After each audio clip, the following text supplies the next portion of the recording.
တော်ကြီးကျွန်တော်နဲ့တီတီပစ္စယအလွမ်းမြတန်တင့်ကိုဝင်းဦးဤနောက်ဆုံးနေ့များကိုဝင်းဦးရေခမားဘဝကိုရေးရရင်စာမျက်နှာတွေတော့အများကြီးပဲစာရေးဆရာဘဝကစာမျက်နှာတွေရုပ်ရှင်မင်းသားဘဝကစာမျက်နှာတွေအဆိုတော်ဘဝကစာမျက်နှာတွေ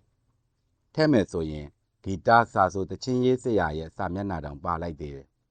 ရေးမဲ့ဆိုရင်စာမျက်နှာတွေများလာကြည့်ရဲ့ဒါပေမဲ့ခုလောလောဆယ်မှာတော့ဒီစာမျက်နှာတွေကိုကျွန်တော်မရေးချင်သေးဘူးရေးလို့လည်းမရသေးဘူးစိတ်ထဲမှာထွေးနေတယ်နောက်များမှာပဲရေးတော့မယ်ခုလောလောဆယ်မှာတော့ခမားဘဝရဲ့နောက်ဆုံးစာမျက်နှာကိုပဲကျွန်တော်ရေးလိုက်တယ်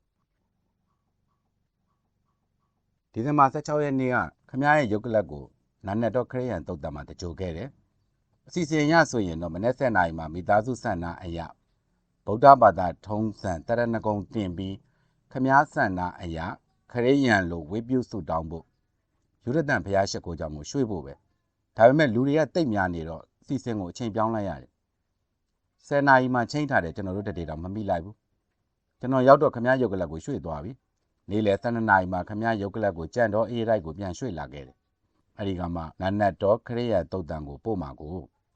ပရိသတ်ကတိတ်များနေတော့ကျွန်တော်အနားကိုမရောက်နိုင်တော့ကြံ့တော့တုတ်တံတစ်ခုလုံးပရိသတ်ကဖွေးဖွေးလုံနေတယ်တချို့ကမနဲ့အစောကြီးကလေးကလာဆောင်နေကြတယ်တချို့ကရုံကခွင့်ယူပြီးလာပို့ကြတယ်တချို့ကခီးဝေးကလာပို့ကြတယ်လူအုပ်တွေကြားထဲမှာညက်နေတယ်ကျွန်တော်ဟာခမားရုပ်ကလပ်ကိုမြင်ရဖို့မပြောနဲ့ခမားရဲ့ရုပ်ကလပ်ထည့်ထားတဲ့ခေါင်းကိုတောင်မမြင်လိုက်ရအောင်ကားနှစ်စီး3စီးနဲ့တင်ထားတဲ့ပန်းငွေတွေကိုပဲမြင်လိုက်ရတယ်ကျွန်တော်တွေမကပါဘူးလေတချို့ကနီးတော့ခမားရဲ့မိသားစုတွေတော့အနားကိုရအောင်မတိုးနိုင်တော့ပရိသတ်ကိုတားမရတော့ဘူးလေပရိသတ်ဟာအာတုဘခေါင်းကိုမလူယုံတမယ်ပဲကြံတော့တယ်အာတုဘခေါင်းကိုထမ်းလာသူတွေလောက်ပဲအနားကိုရောက်တော့တယ်ကျန်တဲ့သူတွေကတော့အနားကိုတော့မကတ်နိုင်တော့ခမားအမတင်တင်ဦးနဲ့ခမားညီမအိုင်ရင်တို့ဟာဂူးနဲ့အဝေးကြီးကတစ်ပင်ရိပ်မှာထိုင်ပြီးငိုယုံမဲ့တတ်နိုင်တော့တယ်အနားကိုရောက်တော့တိုးလို့မရတော့ကျန်တဲ့ဆွေမျိုးသားချင်းတွေလည်းဒီတိုင်းမှာပဲဘေးတန်ဟာသူတို့ချစ်တဲ့အမှုပညာတွေကိုနောက်ဆုံးတွေးကျင်မြင်ကြတယ်ထင်ပါရဲ့ခမားကထမင်းမစားရရင်နေပရိသတ်များရင်ပြောနေတယ်လို့ပိုက်ဆက်မရရင်နေပွဲစီရင်ကျင့်နေတယ်လို့ဒီဇင်ဘာ21ရက်နေ့မနက်မှာကျန်ရည်သူမိသားစုကခမားကိုရည်စူးပြီးတော့ရက်လက်စွန်းတွက်ကြတယ်ဒီဇင်ဘာလ22ရက်နေ့ညနေမှာတော့ခရစ်ယာန်ထုံးစံအတိုင်းဝေပြုဆုတောင်းပွဲလုပ်တယ်ခမားရဲ့ဘာလန်းကအခန်းလေးမှာလေဆုတောင်းဝေပြုပွဲမှာအစင်ရင်အဆောင်ရောင်ရဲလို့ဘာမှမပါဘူးအောက်ထပ်မှာတင်ပြူးတွေခင်းပြီးအဲ့ဒီမှာပဲဝေပြုဆုတောင်းပွဲလုပ်ကြတယ်ကော်စောမရှိခန်းသီးမရှိနယံကတ်ဆက်ကူမရှိတောက်ပဝင်းလက်နေတဲ့နယံတုတ်ဆေးမရှိသပွဲမရှိကလထိုင်မရှိကျမ်းမြင့်ပေါ်မှာရိုးရိုးပဲကျင်းပခဲ့ကြတယ်ဟုတ်တယ်ကွယ်လွန်သူတဦးအတွက်အောက်မေ့ပွဲဆုတောင်းဝေပြုပွဲအခမ်းအနားဟာအစင်အရင်အဆောင်ရောင်တွေကင်းနေရမယ်ရိုးစင်းနေရမယ်နှလုံးသားကိုဟင်းလင်းဖွင့်ထားသလိုဝေပြုဆုတောင်းရအခန်းဟာလည်းဟင်းလင်းဖြစ်နေရမယ်တင်ပြူးတွေသာခင်းထားတယ်ဟာလာဟင်းလင်းဖြစ်နေတဲ့အခန်းကိုကြည့်ပြီးကျွန်တော်ခမားကိုသတိရနေတိုက်တိုက်ဆိုင်ဆိုင်ပဲဒီချိန်ဆိုရင်ခမားအခန်းကိုနာတာလူပွဲတော်ကျင်းပဖို့ပြင်ဆင်နေပြီလေနာတာလူပွဲတော်နေရင်ခမားအခန်းဟာတောက်ပတစ်လွင်နေတယ်တခါတလေမှာအပြာနုရောင်ပလတ်စတစ်တုပ်စီပါပါကလေးကိုတုပ်ထားတတ်တယ်တခါတလေမှာလည်းကြက်ဥနှစ်ရောင်ပါပါကလေးကိုတုပ်တတ်တယ်အဲ့ဒီခါမျိုးမှာခမားအခန်းဟာတာပင်တိုင်းနဲ့တင်းနေတခါတလေမှာလည်းပလတ်စတစ်တုပ်စီကိုမတုပ်တော့ပဲပန်းနုရောင်နောက်ခတ်မှာရွှေပန်းကက်ပန်းကိုင်းတွေချဲ့ထားတဲ့နယံကတ်ဆက်ကိုကတ်ထားတယ်မျက်နှာချက်ကိုနုနှစ်ရောင်တုပ်စီတွေတုပ်လို့တနေ့လုံးသုံးခဲ့တဲ့ကြံကင်းကော်စောဒါမှမဟုတ်ဖျောင်းပစိုးကိုအစ်စ်လဲတာလေဒီချိန်ပဲနယံပေါ်မှာစတာလုံးရဲ့ပုံမယ်ရီစတီရဲ့ပုံကိုချိတ်လို့မီးလုံးတွေမှာပပွားတွေတက်လို့ဧည့်သည်တွေရဲ့ခေါင်းပေါ်မှာပန်းဆက်ကူကြိုကလေးတွေရောင်စုံပြိုးပြက်လို့ခမားခန့်တစ်ခန်းလုံးတက်ရောင်တွေဖြာကျနေအခန်းလေကောင်မှာနာတာလူထင်းရှုပင်တပင်ပြင်ထားတယ်ရောင်စုံမီးလုံးကလေးတွေဟာရောင်စုံတစ်သီးတွေလိုပြုတ်သိပ်နေအောင်တီးနေကြတယ်တခန်းလုံးကတစ်လင်နေတယ်လှပနေတယ်မှုေးမြနေတယ်အော်အလှပကိုကြိုက်တတ်တဲ့ကိုဝင်းဦးပြီးတော့အဲ့ဒီလိုနေတွေမှာခမားခန့်ဟာနာတာလူဓမ္မဒေသန်တွေစကားတန်တွေရဲတန်တွေခွက်မြောက်စုတောင်းတန်တွေဖန်ခွက်နှကန်းချင်းတိုက်တန်တွေဖန်ခွက်ထဲကိုရမကလောင်းထက်တန်တွေစီဝေးနေတယ် တိတ်ခွေကော်ပြားတဲ့ကဘင်ကရော့စကီရဲ့ဖြူရောင်ခရစ်စမတ်ဆိုတဲ့တခြင်းတန်တိတ်ဆိတ်ညဆိုတဲ့တခြင်းတန်ကြားရတယ်ရမကာကလည်းမျိုးစုံရှီဗာရီကက်မာတီနီဘာကာဒီရန်အဖြူရှမ်ပိန်ကောညအိုးစုံလို့ပါပဲအရက်ဆုံးဖန်ကွက်ထဲမှာရမကာနဲ့ခမားရဲ့တန်းကိုဖြော်ဆက်ပြီးခမားအဲ့ခံတယ်တဟာနဲ့ခမားရဲ့တန်းဟာရမကာဖန်ကွက်ထဲမှာလှိုင်းထနေတယ်ပမာတန်လက်ကွင်းတန်နေကြားကကျေးနောင်တန်ပေါ်နေတယ်လို့စကားပြောတဲ့ဓမ္မဒေသနေကြားကခမားရဲ့တဟာရဲ့တန်ကိုကြားနေရတယ်။ဩအင်မတန်ပျော်ပျော်နေတတ်တဲ့ကိုဝင်းဦးနာတာလူပွဲတော်နီးလာတာနဲ့ခမားခန်းဟာပွဲတော်ရနက်ပွဲတော်အယောင်ပွဲတော်အငွေ့တွေဖုံးလွှမ်းနေတယ်။ခုနာတာလူပွဲတော်အကျိုးဖြစ်တဲ့ဒီဇင်ဘာလ22ရက်နေ့မှာတော့ကျွန်တော်တို့တတွေဟာရိုးရိုးခင်းကျင်းထားတဲ့ခမားအခန်းမှာခမားအတွက်ဝေပြုစုတောင်းမှုရောက်ခဲ့ကြတယ်။ခမားသာမြင်ရင်ရုပ်ရှင်ထဲမှာမွန်တက်ဆိုင်လိုကောင်းတဲ့အကွက်ကလေးလို့ပြောမှာပဲမနေ့ကနာတာလူပွဲတော်နဲ့ဒီနေ့နာတာလူပွဲတော်မှာခမားအခန်းလေးရှုခင်းချာနာသွားပုံကလေးလေမနေ့ကနာတာလူပွဲတော်အခမ်းအနားရဲတန်းနေဖန်ခွက်နှခမ်းချင်းတိုက်တန်တွေနဲ့ဒီနေ့ကျတော့ခမားကိုရည်စူးပြီးဝေပြုစုတောင်းတဲ့အခမ်းအနားရဲတန်းနေစိတ်လို့ရွှေမျိုးပဲဒေးတန်းနေစိတ်လို့တက်တိုက်ဆိုင်ဆိုင်လာဖြစ်ရတယ်ဗျာခမားနဲ့ကျွန်တော်နာယီပေါင်းထောင်ပေါင်းများစွာစကားတွေပြောခဲ့ကြဘူးလေမိုင်မောင်းထောင်ပေါင်းများစွာခီးရှည်တွေတွားခဲ့ကြဘူးလေဒီတော့ကျွန်တော်အားနေချက်တွေအားကောင်းချက်တွေကိုခမားသိတယ်လို့ခမားအားကောင်းချက်အားနေချက်တွေကိုလည်းကျွန်တော်သိနေတာပေါ့ခမားမှတ်မိသေးလားကိုဝင်းအသက်ရှိကျင်သေးတယ်ဗျာလှုပ်ရှားတွေအများကြီးရှိသေးတယ်တဲ့များမနေရရင်နေပါသေး20ရာစုကြီးကုန်ပြီး21ရာစုတည်းပြောင်းသွားတာကိုတော့မြင်သေးတယ်တဲ့20ရာစုရဲ့နောက်ဆုံးညကနေပြီး21ရာစုရဲ့ပထမနေ့ကူးပြောင်းသွားပုံဟာရုပ်ရှင်တွေကရိုက်ကွက်တစ်ကွက်ကနေနောက်တစ်ကွက်ကိုပြောင်းသွားတယ်လို့ပြုံးကနေပြောင်းသွားတာမှမဟုတ်တာပဲခမားမလို့ကြမ်းဖန်စဉ်းစားမိတယ်အဲ့တော့ကျွန်တော်ကပြောတယ်လေ21ရာစုကူးဖို့ဘာလို့တော့တာမှတ်လို့ဗျာနောက်15နှစ်လောက်ဆိုရင်21ရာစုရောက်ပြီပဲကျွန်တော်တို့တွေကခုမှအသက်ကလေး50ကျော်လောက်ပဲရှိကြသေးတာဘာဖြစ်လို့မမီရမှာလဲလို့ပြောခဲ့တယ်ဒီတော့ခမားပြုံးပြီးပြောနိုင်မှုဗျလူဆိုတာကွေးတော်လက်မဆန့်မီဆန့်တော်လက်မကွေးမီလို့ပြောခဲ့တယ်ဒီစကားတွေကိုလွန်ခဲ့တဲ့3-4နှစ်ကပြောခဲ့တာအဲ့ဒီတော့ကကျွန်တော်တို့တွေ50ကျော်ကစားကလေးပဲရှိသေးတယ်တေချင်းတရားဆိုတော့မိုးကုတ်ဆက်ဝိုင်းလို့ဝေးကြီးဘယ်မှာရှိမှန်းတော့မသိတခါတလေကြတော့လေခမားပြောတတ်သေးတယ်ကျွန်တော်တို့တွေကဘသူတွေများအရင်သေးမလဲမသိဘူးတဲ့စောစီစီတော့သေမယ်စိတ်မကူကြနဲ့နော်စောစီစီသေလို့ကတော့ခမားတို့အကြောင်းမကောင်းတာတွေကြီးပဲကျွန်တော်ရေးမှာတဲ့ကျွန်တော်သိရင်တော့အကောင်းကြီးရေးပြို့တဲ့မကောင်းတာဆိုလို့တစ်ချက်မှမရေးနဲ့တဲ့ချီးမွေးရင်ကိုဝင်းဦးကတိတ်သဘောကျတာတဲ့ကျွန်တော်အကြောင်းအကောင်းရေးရင်မိတ်ဆွေမကောင်းတာရေးရင်သက်သက်ပေါက်တယ်ခမားကအဲ့ဒီလိုနောက်တက်တဲ့လူတခါတလေမှလည်းခမားပြောတတ်သေးတယ်ကျွန်တော်များသိရင်ဘသူမှမပိုးနဲ့တဲ့ဗျဆွေမျိုးတွေရဲ့ကိုခင်မင်းရင်းနှီးတဲ့သူ4-5ယောက်လောက်ရဲ့ဆိုရင်တော်ပြီတဲ့ဟဲမင်းဝေးဆိုရင်သူမှာပြစ်ခဲ့တဲ့အတိုင်းသူ့အတုပမှာလူ6ယောက်ပဲလိုက်ပို့ခဲ့တယ်ပြီးတော့ပြောသေးတယ်ကင်ဆာယောဂါဟာတော်တော်စိတ်ပြတ်ဖို့ကောင်းတဲ့ယောဂဗျာကျွန်တော်သာသိရင်တော့ဒီယောဂနဲ့မသိခြင်းဘူးဘုံတိုင်းဆိုပြီးချက်ချင်းလဲကျသိသွားခြင်းတဲ့ကင်ဆာယောဂါသာဖြစ်ရင်အိတ်သေးတောက်ပြီးသိပြလိုက်မှာပဲတဲ့ဒီစကားတွေကိုပြောခဲ့တော့ကခမားကကြမ်းမလိုက်သမှတောင်းကိုမြည်လို့ခန္ဓာကိုယ်ကလည်းကြာကိုစီစားမကုန်တဲ့ခန္ဓာကိုယ်မျိုးဗျက်ဆောင်တက်လက်လို့ဖြောင့်စင်းတက်ရက်နေပုံမျိုးတခါတလေမှလည်းအနောက်ရှုပ်တွေပြောနေရကလေးနဲ့တဲ့စကားတွေကိုခမားပြောတတ်သေးတယ်ခမားပြောခဲ့တယ်လေလူတယောက်မှာယောဂဝေဒနာတစ်ခုဆွဲကပ်လာရင်ခံစားချက်၄မျိုးနဲ့တုံ့ပြန်တတ်တယ်ဗျတဲ့ပထမဆက်မှာဒေါသအင်္ဂါနဲ့တုံ့ပြန်တယ်ငါဘာဖြစ်လို့နေမကောင်းဖြစ်ရတာလဲဆိုပြီးတက်တစ်ခေါက်နဲ့မကြေမချမ်းဖြစ်နေတတ်တယ်ဒုတိယအဆင့်ကျတော့ညှင်းဆန်တာ denial ဗျငါယောဂကတကယ်ဖြစ်တာမဟုတ်ဘူးငါသိကထဲနေတာပါသူတို့ဆရာဝန်တွေကခံစားနေရတဲ့ကံကံရှင်လောက်သိတာမှတ်လို့ဆိုပြီးညှင်းဆန်လာတတ်တယ်တတိယအဆင့်ကျတော့စိတ်ငယ်တာ dejection ဖြစ်လာတတ်တယ်ကြမ်းမာနဲ့သွားလာလှုပ်ရှားနေတဲ့သူတွေကိုကြည့်ပြီးစိတ်ငယ်လာတယ်သရုပ်ထအဆင့်ကျတော့မျောလင်းချက်ကုန်သွားတာ despair ဖြစ်လာတယ်လို့ခင်ဗျားပြောခဲ့တယ်လေ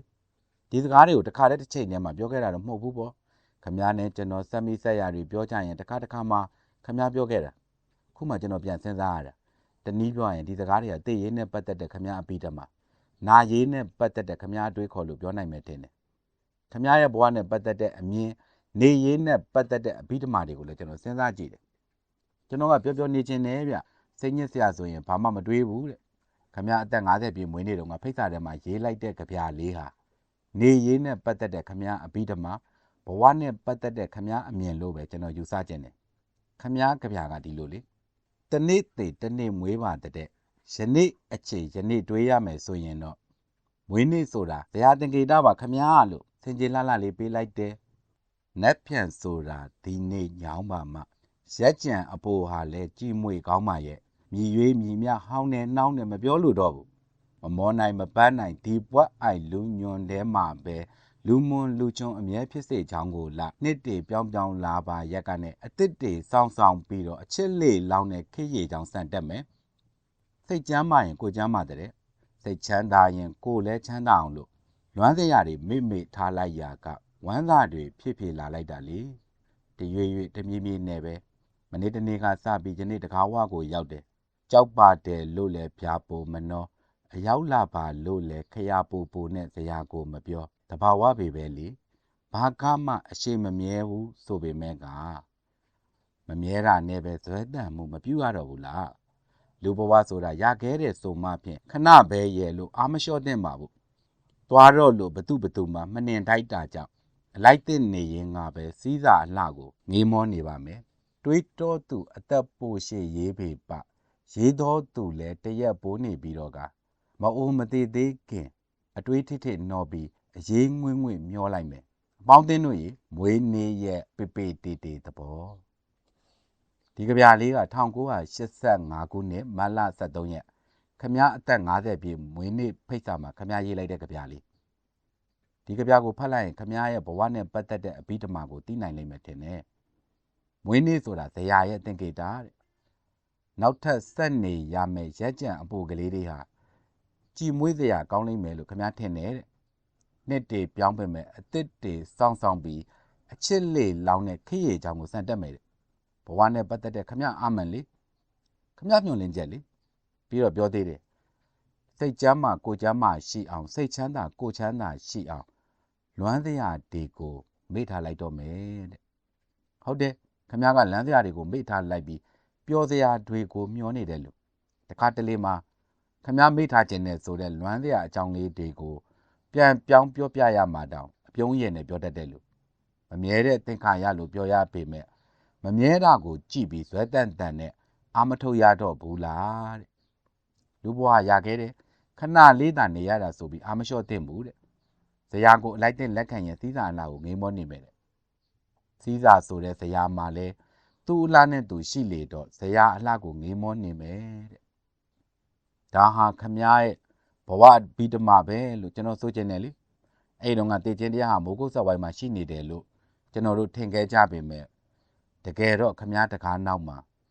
ဝင်ပုန်းနေပြီလေကျွန်တော်ပြန်စဉ်းစားကြည့်တယ်ကိုဝင်းခမမှတ်မိသေးလား1983ခုနှစ်ကုန်ကန်နီးမှာခမမကြခဏဘိုင်းနာနေတယ်ခါတိုင်းကျွန်တော်အိမ်ကိုလာတယ်ဆိုရင်ကျွေးတာတွေကိုစားနေကြဒါမှမဟုတ်ရင်လည်းခမကြိုက်တာတွေကိုဝဲလာပြီးစားနေကြဒါပေမဲ့1983ခုကုန်ကန်နီးလောက်ကြတော့ကျွန်တော်အိမ်ရောက်လို့စားတရားရှိတာချကျွေးရင်ခမမစားနိုင်တော့ဘိုက်သိမကောင်းဘူးဗျာလို့ပြောပြီးအချိုရည်လောက်လက်ဖေးချမ်းလောက်ပဲတောက်တော့တယ်မကြခဏဖြစ်တတ်တော့ကျွန်တော်ကဆေးလေးပါလေးစစ်ကြည့်ပါဦးများလို့ပြောတယ်ဒီတော့ခမကအစာမကြေတာပါဗျဂျယ်လမက်ကလေးရက်စားကလေးစားလိုက်ရင်ပျောက်သွားမှာပါလို့ပြောတယ်နောက်တော့ခမပြောတဲ့အတိုင်းဘိုင်းနာတာပျောက်သွားတယ်ဒါပေမဲ့ခဏပဲအတန်ကြာတော့ခမဘိုက်ယောဂမကြခဏပြန်ပေါ်လာတတ်တယ်ပေါ်လာတိုင်းလည်းအစာမကြေတာပဲလို့ဆိုပြီးဆေးမီးတို့ကလေးနဲ့ပျောက်သွားခဲ့တယ်ခမကတော့ပျော်ပျော်ပဲရဲနိုင်တော့ပဲအေးလီဒါကခုမှပြန်ပြီးဆက်ဆက်စဉ်းစားရတာပါဟုတ်ချင်မှလည်းဟုတ်မှာပေါ့ဒါပေမဲ့ကျွန်တော်စိတ်ထဲမှာတော့ယောဂအစပြိုးနေတယ်လို့ပဲထင်တာပဲနောက်ကျွန်တော်တို့တွေခရီးရှိတွေမကြခဏသွားခဲ့ကြတယ်သွားတဲ့အခါတိုင်းခမည်းမှာဘိုက်ကတိကအောင်ဖြစ်တတ်တယ်ဒါပေမဲ့ခမည်းကကိုခံကောင်းတဲ့လူကျမ်းမာရေးတောင့်တင်းတဲ့လူဘိုင်းနာယောဂဟာတိတ်ကြကြမခံလိုက်ရဘူးပျောက်သွားတာကြီးပဲ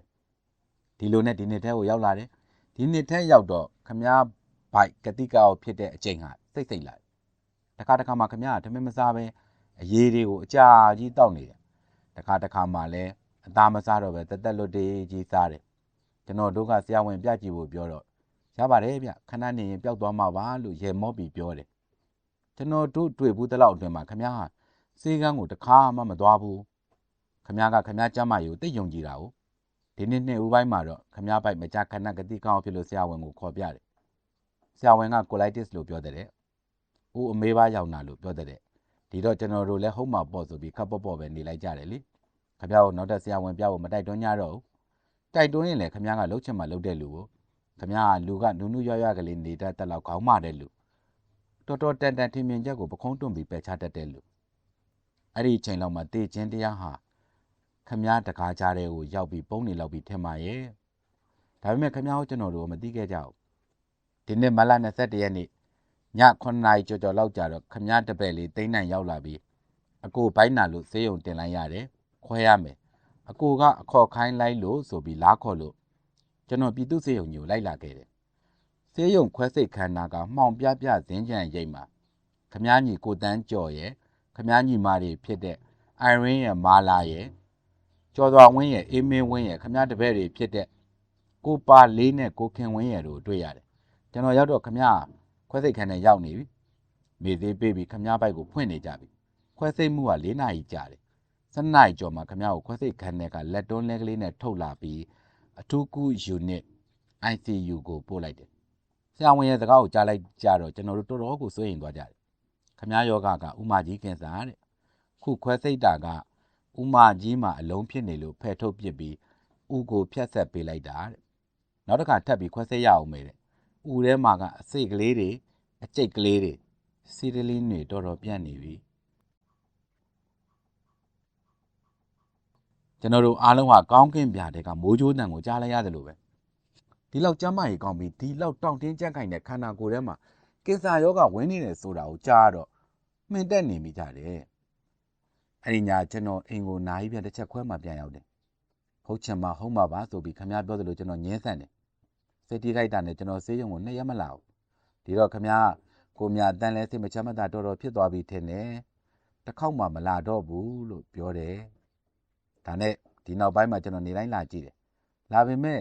နှစ်သိမ့်ရုံအားပေးရုံပါပဲကျွန်တော်တို့ဘာတတ်နိုင်ပါလဲဒီထဲမှာခမည်းကလည်းအလွန်ပါတဲ့လူကျွန်တော်တို့တွေအနားရောက်လာရင်လူနာကရင်ဘောကနေပြီးမျက်နှာကိုလိုက်ကက်ခတ်နေတယ်ခမည်းရှိမှဆိုမျက်နှာမပြက်ရဲဘူးမတင်ငါစရာတီတိုမပြောရဲဘူးခမည်းနာလာရင်စကားတွေပြောလွန်းလို့ကျွန်တော်တို့လည်းခဏတစ်ဖြုတ်ပဲနေပြီးအပြင်မှာပဲနေကြတယ်ဒီထဲမှာခမည်းကလူနာလာမေးသမျှဧည့်သည်တွေကိုလိမ္မော်ရည်နဲ့အခမ်းနာကိုကာကိုလာနဲ့အခမ်းနာအိုဗာတင်းနဲ့အခမ်းနာမျိုးတွေကိုလည်းလုပ်တတ်သေးတယ်မလုပ်ပါနဲ့လို့ပြောတော့လည်းမရဘူးခမည်းကသူများကိုကျွေးချင်မွေးချင်တတ်တဲ့လူပေးချင်ကမ်းချင်တဲ့လူဧပြီလတန်းကြတော့တက်ဆိုင်ရသမားတော်ကြီးရောက်လာပြီးဘီလက်ကိုသွားကုမလားလို့မေးတယ်အဲ့တော့ကအနားမှာကျွန်တော်ရှိတယ်ဒီတော့ခမည်းကတိုင်ပင်သင့်သူတွေနဲ့တိုင်ပင်ပြီးအကြောင်းပြန်ပါမယ်လို့ပြောလိုက်တယ်သမားတော်ကြီးပြန်သွားတော့ခမည်းမိသားစုတွေနဲ့ကျွန်တော်ကိုခေါ်ပြီးသွားတဲ့မသွားတဲ့မေးတယ်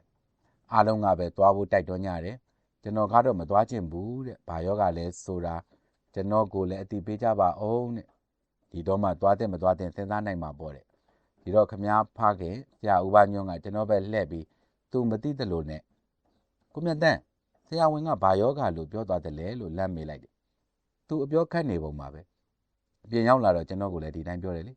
ေဒီတော့ကျွန်တော်လည်းဘာပြောရမှန်းမသိဘူးဒါနဲ့ကျွန်တော်ကစောစောကသမားတော်ကြီးပြောသွားတဲ့စကားကိုတန်ရအောင်လိုက်ပြီးဥမာအနာကလေးတစ်ခုရှိတယ်အဲ့ဒါကိုဖြတ်ထုတ်ရမယ်လို့ပြောသွားတယ်ဟိုမှာဆိုတော့စေဝါကောင်းအလွယ်တကူနိုင်တာပေါ့လို့ပြောလိုက်တယ်အေးလေသွားဖို့လို့ရင်လည်းသွားမှာပေါ့လို့ခမည်းကခက်ငင်းကြီးပြောတယ်ဒီအတွင်းမှာခမည်းဆုံးပြီဆိုတဲ့ကောလာဟာလာတွေကတော်မီလို့ပြန့်နေတယ်တုံးကြော်တာပဲကျင်းကြတာပဲဆိုပြီးကျွန်တော်တို့ဖြည့်သိမ်းရတယ်ဧပြီလ6ရက်နေ့မှာခမည်းဘီလက်ကိုသွားတယ်ကျွန်တော်တို့စုံနေကြအတိုင်းတနင်္လာနေ့မှာဆိုရင်ကျွန်တော်ရဲ့မင်းကျော်ရဲ့နတ်နွယ်ရဲ့မောင်နေဝင်းရဲ့ခမည်းခန့်မှာစုံပြီးခမည်းမှာခဲ့တဲ့အတိုင်းစန္ဒာမဂဇင်းအတွက်ဖတ်စရာရှိတာရေးစရာရှိတာတွေခွဲဝေယူသွားကြတယ်ခမည်းကလည်းကျွန်တော်တို့ရောက်ချိန်ညနေ4နာရီခွဲဆိုရင်လန်ဒန်ကနေပြီးတပတ်တစ်ခါဖုန်းဆက်တယ်ခမည်းထုံးစံတဲ့အနောက်ရှုတွေကိုပြောလို့ခမည်းတို့ကသာကျွန်တော်ကိုဖုန်းထားကြတာလန်ဒန်ဆရာဝန်တွေကကျွန်တော်ယောဂကိုပြောပြပါပြီဗျခုခွဲစိတ်ပြီးပျောက်လို့ရှောက်လဲနေပြီဒိုဘာကိုလည်းရောက်တယ်အောက်စ်ဖို့ကိုလည်းရောက်တယ်နှံ့လို့ပဲအိမ်မှာနေတယ်လို့ကိုမရှိဘူးဆိုလို့ကျွန်တော်တို့ဝမ်းသာကြရတယ်ဂျွန်လ15ရက်နေ့မှာခမည်းပြန်ရောက်တယ်ပြန်ရောက်တော့ကျွန်တော်လာမကြိုပြဘူးခမည်းစီကိုလည်းမလာပြဘူးခရီးပန်းတာတို့မိသားစုနဲ့နှုတ်ဆက်တာတို့နဲ့အလုပ်များနေမှာပဲအေးစစ်စစ်မှလာမယ်ဆိုပြီးကျွန်တော်နေလိုက်တယ်ရောက်ပြီးတရက်ချားညမှာခမည်းကျွန်တော်ရင်ပေါက်လာတယ်ကျွန်တော်ဘဝတစ်တစ်ခုကိုရောက်နေပြီဗျတေးရွာကပြန်လာပြီဒီယောဂနဲ့မသိနိုင်တော့ဘူးလို့ခမည်းပြောခဲ့တယ်ဟုတ်တယ်ပြန်လာတော့ကခမည်း10နှစ်လောက်ပြန်ငယ်သွားတယ်လို့ထင်ရတယ်ကျွန်တော်မိသားစုကလည်းခမည်းကျမကြီးကိုကြည့်ပြီးဝမ်းသာနေကြတယ် အဲ့ဒီညာကျွေးတာတွေအကုန်နှိုက်စားသွားတာပဲပုံမှန်ဘဝကိုပြန်နေနိုင်ပြီဗျဘာမှရှောင်ဖို့မလိုတော့ဘူးလို့လည်းခမပြောတယ်ဒါလည်းမကဘူးခမရဲ့ရှေ့အစီအစဉ်တွေကိုလည်းပြောပြတယ်ဆန္နာကိုအသွင်တစ်နဲ့ပြန်ထုတ်မယ်ခိုင်မာလာနှင်းစီကိုပြီးအောင်ဆက်ရိုက်မယ်ခိုင်မာလာနှင်းစီဟာကျွန်တော်ရဲ့နောက်ဆုံးကားဗျကျွန်တော်ရဲ့စွမ်းဆောင်နောက်ဆုံးလက်ရဒီကားကိုအကောင်းဆုံးဖြစ်အောင်ရိုက်မယ်ဒီကားရိုက်ပြီးရင်တော့ရုပ်ရှင်တရုပ်ဆောင်မလုပ်တော့ဘူးဗျာအသက်ကြီးသွားပြီလို့ပြောတယ်ပြီးတော့တချင်းတွေကိုဆက်ဆိုမယ်ဒါရိုက်တာအနေနဲ့ကိုကြိုက်တဲ့ကားတွေကိုရိုက်မယ်လန်ဒန်အတွေ့အကြုံတွေကိုစရေးမယ်ကင်ဆာဖြစ်တဲ့လူတွေအားမငယ်အောင်အားပေးတဲ့စာတွေဖြစ်ရမယ်ကျွန်တော်စေယုံတက်တုန်းကအင်္ဂလန်မှာရှိတဲ့ကင်ဆာအသင်းကကင်ဆာပျောက်တဲ့လူနာတွေကလာပြီးအားပေးကြတယ်တချို့ဆိုရင်ကင်ဆာပျောက်တာ10နှစ်15နှစ်ရှိပြီခုထိပုံမှန်နေလို့ရတယ်ဒီတော့ဒီကကင်ဆာဖြစ်တဲ့လူတွေကိုဒီလိုစိတ်ဓာတ်အရာအားဖြစ်စေမယ့်စာတွေကိုရေးရမယ်လုပ်စရာတွေအများကြီးဗျာလို့အားရပါရပြောသွားတယ်ဓာတ်ကင်စရာလည်းမလိုဘူးဗျကင်ဆာသေးသွင်းစရာလည်းမလိုဘူးဗျစားသေးလောက်နဲ့ပဲပြီးသွားမှာစားသေးကတော့ဆက်နေရအောင်ပဲသွေးကတော့15ရက်တစ်ခါလောက်စစ်နေရအောင်ပဲတဲ့တကယ်ပဲပြောနေတာလားဟန်ဆောင်ပဲပြောနေတာလားမသိဘူးဒါပေမဲ့ကျွန်တော်တို့ကတော့ဝမ်းသာနေကြတာပဲတစ်ခါတစ်ခါမှခမရဟန်ဆောင်တတ်တာကိုဗျခမရကဟန်ဆောင်ပြီလို့ထင်ရင်ကျွန်တော်ကရှင်းအိုက်တင်နေရဲ့များလွန်းလာပါတယ်ဇက်လိုက်လို့ရင်တော်လိမ့်မယ်မေတန်းထင်တယ်ဆိုပြီးခင်ခေါင်းရုပ်ရှင်မင်းသမီးကြီးဒေါ်မေတန်းရဲ့တခြင်းကလေးကိုဆိုပြီးစတတ်တယ်လေဒီတော့ခမရကပြုံးပြီးရှိုးဘစ်ကလူကိုဗျရုပ်ပြစားတဲ့လူတစ်ခါတလေတော့လဲဟန်ဆောင်ရတာပဲလို့ပြောတတ်တယ်ဒီတစ်ခါတော့ခမရကလည်းဟန်ဆောင်တာမဟုတ်ဘူးလို့ကျွန်တော်ထင်တယ်ကျွန်တော်တို့ကလည်းဝမ်းသာတယ်အဲ့ညကခမရတညလုံးစကားတွေပြောသွားလိုက်တာမနေ့၄နာရီထိုးတော့မှပြန်သွားတယ်လေဒီနောက်မှာခမရဟာကျွန်တော်အိမ်ကို3-4ခါလောက်ပဲလာနိုင်တော့တယ်ခါတိုင်းဆိုရင်တပတ်ကိုတစ်ခေါက်နှစ်ခေါက်တော့အမြဲရောက်တယ်ဩဂုတ်လတည်းရောက်တော့ခမရနေမကောင်းဖြစ်တယ်ခမရကပြောတော့တိုက်ဖိုက်က2ခါတော့ပြန်ဖြစ်တယ်ဒီကလေးကကျွန်တော်ခမရချင်းတွေကိုသိမကြိုက်ဒါပေမဲ့ကျွန်တော်မပြောခဲ့ဘူးစေးလေးပါလေးလဲမှန်မှန်စစ်ပါအောင်လို့ပဲပြောခဲ့တယ်ခမရကလည်းစစ်ပါတယ်ဗျကောင်းပါတယ်လို့ပဲပြောတယ်နောက်တော့ခမရမျက်နှာနည်းနည်းညှို့ညွနေတယ်ကျွန်တော်တို့မလာရင်ကျွန်တော်တို့သွားတတ်တဲ့နေရာတွေကိုလိုက်အချခိုင်းပြီးခေါ်ခိုင်းတယ်စကားတွေပြောကြတယ်ကျွန်တော်တို့ကနည်းနည်းပပရမကလေးမိဝဲရင်ခမရကဘေးနာထိုင်ပြီးစကားတွေပြောတယ်တခါတလေမှလည်းလဲရင်စကားတွေပြောတယ်ခီးမထွက်ရတာကြာပြီခီးထွက်ရအောင်ကျွန်တော်ဓာတ်စီစုထားတယ်တဲ့ခါတိုင်းလို့ကျွန်တော်တို့စီကိုမလာနိုင်တော့ကျွန်တော်တို့ရောက်ရင်ခမရမျက်နှာနည်းနည်းတော့လန်းလာတယ်ဒါပေမဲ့ညှိုးနှွမ်းတာကိုကြာတော့မဖုံးနိုင်နိုဝင်ဘာလသန်းလောက်ကြာတော့ခမရကကျွန်တော်လမ်းလျှောက်တဲ့နေရာကိုမေးပြီးမနေ့တိုင်းစပိန်စီးအောင်မယ်ဗျာဆိုပြီးစပိန်စီးလာတယ်ခမရတစ်ဖက်မောင်ဝင်းသိန်းဖြစ်စေမောင်ကြည်ဝင်းဖြစ်စေဘာလာတတ်တယ်တယောက်ကိုဘိုက်စကက်တစ်စီးစီနဲ့ဘာလန်းကနေစပိန်တစ်စီးစီနဲ့လာကြတယ်ကျွန်တော်မရောက်သေးရင်ခမရကဟန်တာဝရီဝိုင်းနာမှာထိုင်ဆောင်နေတယ်လမ်းလျှောက်တဲ့အဖွဲ့သားတွေနဲ့လည်းရောမိသွားတယ်ခမရကဒီကိုလာတဲ့နေရာမှာတော့လမ်းလျှောက်တဲ့သူတွေစားဖို့တောက်ဖို့ဆိုပြီးလိမ္မော်ရီပလင်းတို့လိမ္မော်သီးတို့ကျွဲခေါ်သီးတို့ကိုချင်းနဲ့ယူလာပြီးအားလုံးကိုတိုက်တယ်မတော့ရင်မဆိုင်ရင်ခမရစိတ်မကောင်းမယူလာပါနဲ့လို့ပြောတော့လည်းမရဘူးအဲ့တော့ခမရကြီးရတာတော်တော်လေးပြော့သွားကုန်ရတယ်တခါမှကျွန်တော်နဲ့လက်ဖေးဆိုင်လိုက်ထိုင်ပြီးဟီလာဝါလာနဲ့နောက်ရွှတ်နေကြသေးတယ်လက်ဖေးဆိုင်ထိုင်ရတာပြောစရာကောင်းသားဗျဒါကြောင့်ခမရတို့တည်းလက်ဖေးဆိုင်ထိုင်ကြတာကိုလို့ခမရပြောခဲ့တယ်လေကြော်ကြားမှုဆိုတာခက်သိမကောင်းဘူးဗျာတခါတလေကြတော့ကြော်ကြားမှုရဲ့အကျဉ်းသား prisoner of fame ဖြစ်နေတတ်တယ်ဘာမှလွတ်လပ်မှုမရှိဘူးစေယုံတက်တုံးကဆိုရင်ကျွန်တော်ကိုလာကြည့်တာမြောက်ပွဲကြနေတာကျွန်တော်ကအဲ့လိုနေတဲ့အတက်ကောင်မဟုတ်ဘူးလို့ခမရကစိတ်ပြက်လက်ပြက်ညီးတယ်အဲ့တော့လမ်းလျှောက်ရင်ခမရကဘိုက်ကိုလက်နှစ်ဖက်နဲ့အုပ်ထားလို့ဘာဖြစ်လို့ဘိုက်ကိုအုပ်ထားရတယ်လဲလို့မေးတော့ဘိုက်ထဲကအင်းတင်းနေတယ်ဗျလို့ပြောတယ်ဒါကြောင့်စပိန်မစီးဖို့ပြောတယ်ဒါပေမဲ့ခမရလက်မခံဘာကြလို့လဲ10ရက်လောက်စပိန်စီးပြီးခမရမစီးနိုင်တော့ဘူးဘိုင်းနာလို့တဲ့ကျွန်တော်ရောက်လာတော့ခမရကဂရင်ပေါ်မှာခွေးနေတယ်တခြားအဖွဲ့သားတွေလည်းရောက်လာတယ်ခမရကကျွန်တော်ဘေးမှာထိုင်ပြီးစကားတွေပြောလိုက်လှဲပြီးစကားတွေပြောလိုက်နောက်လိုက်ရှုတ်လိုက်နဲ့ဒါပေမဲ့ခမရအတန်နည်းနည်းပြော့လာညနာနည်းနည်းညှိုးလာခုတစ်ခေါက်ဆေးရုံမတက်ခင်တပတ်လောက်တုန်းကတော့ဘိုက်ထဲကိုရေဝင်းနေတယ်ဗျာလို့ခမရကပြောတယ်ဒီတော့တယောက်ကဟိုဆေးကိုစားကြည့်ပါလားလို့မြန်မာဆေးအမိတစ်ခုကိုပြောလိုက်တော့ကျွန်တော်ကကင်ဆာဖြစ်နေတာမှမဟုတ်ပဲမလိုပါဘူးဗျာလို့ခမရကပြောလိုက်တယ်ကျွန်တော်ကတော့တန်တရားဖြစ်လိုက်ပါပြီခမရပြောဘူးတဲ့အတိုင်းနေမကောင်းဖြစ်ရမလားဆိုပြီးပထမစိတ်တူနေတယ်နောက်ညှင်းဆန့်နေတယ်လို့ကျွန်တော်ထင်လိုက်တယ်ဆေးရုံမတက်ခင်တရက်ချားမှကျွန်တော်တို့စုံကြပြန်တယ်ခါတိုင်းလိုပဲခမရစကားတွေပြောလိုက်ခွေလိုက်လုပ်နေတယ် ကျွန်တော်တို့ကပြန်မယ်လို့ရင်စောပါသေးတယ်ဗျဖြည်းဖြည်းပေါ့လို့ခမည်းကတားတယ်ခမည်းကနေမကောင်းတာတော့အတိုင်းဝိုင်းနဲ့ပြောပါပါနေမကောင်းကျင်တယ်လို့ဒါသာမုံလာပြည့်နေ့နိုဝင်ဘာလ23ရက်နေ့မှာခမည်းကိုမြရရတနာမှာတင်လိုက်ရတယ်လို့ကြားလို့နောက်တစ်နေ့မှာကျွန်တော်တို့လာကြတယ်အဲ့ဒီအထိနောက်တုံးပြောင်းတော့ရဲစရာတွေကိုပြောတော့မယ်စန္ဒာအတွက်ကော်ပီတောင်တောင်းနေသေးတယ်ဒါပေမဲ့ကျွန်တော်တို့ရောက်လာတော့ခမည်းညီမအိုင်ရင်းကတနေရာကိုခေါ်သွားပြီးငိုးတယ်ဆရာဝန်က10ရက်လောက်ပဲခံမယ်လို့ပြောတယ်ဘိုက်နာရင်သူ့တောင်းတဲ့လောက်အနာကျင်ပျောက်သေးကိုပေးလိုက်တော့လို့ပြောရင်ငိုးတယ်ကျွန်တော်မယုံနိုင်ဘူးအဲ့ဒီအချိန်ဒီလောက်တော့မြန်မထင်ဘူးအနည်းဆုံး6လတန်တီတစ်နှစ်တန်တီတော့နေရလိမ့်အောင်မယ်လို့ထင်ခဲ့တယ်ဒီနောက်မှာကျွန်တော်မကြာခဏရောက်တယ်တခါတလေမှာခမည်းအနာကျင်ပျောက်သေးထိုးလို့မိတ်နေတယ်တခါတလေမှာစကားပြောတယ်ဒါပေမဲ့လေသံကတော့တော်တော်ပြော့သွားပြီပြုံးကတော့မပြတ်ပါဘူး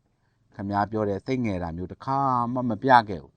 ခမည်းလက်မောင်းမှာ drip pipe ကိုတတ်ထားရတယ်ခမည်းနှာခေါင်းကနေပြီးပိုက်နဲ့ကြက်စီကိုထည့်ပေးထားရတယ်မဆုံးခင်4ရက်လောက်မှာကျွန်တော်လာတော့ခမည်းကျွန်တော်ကိုကောင်းကောင်းမသိချင်တော့တခါမှသာတတိယပုံရတယ်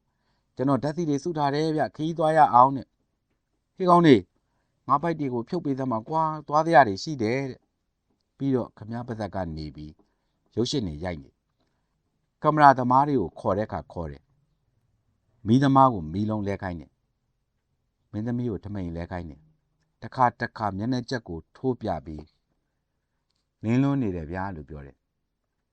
အိမ်တော်ကခမည်းကလက်မှာစိုက်ထားတဲ့ drip ကြိုးကိုဆွဲဖြုတ်လို့ကျွန်တော်ကခမည်းလက်ကိုကင်ထားတယ်ခမည်းကကျွန်တော်လက်ကိုဖမ်းဆုပ်ထားတယ်ခမည်းလက်ဟာပူနွေးနေတယ်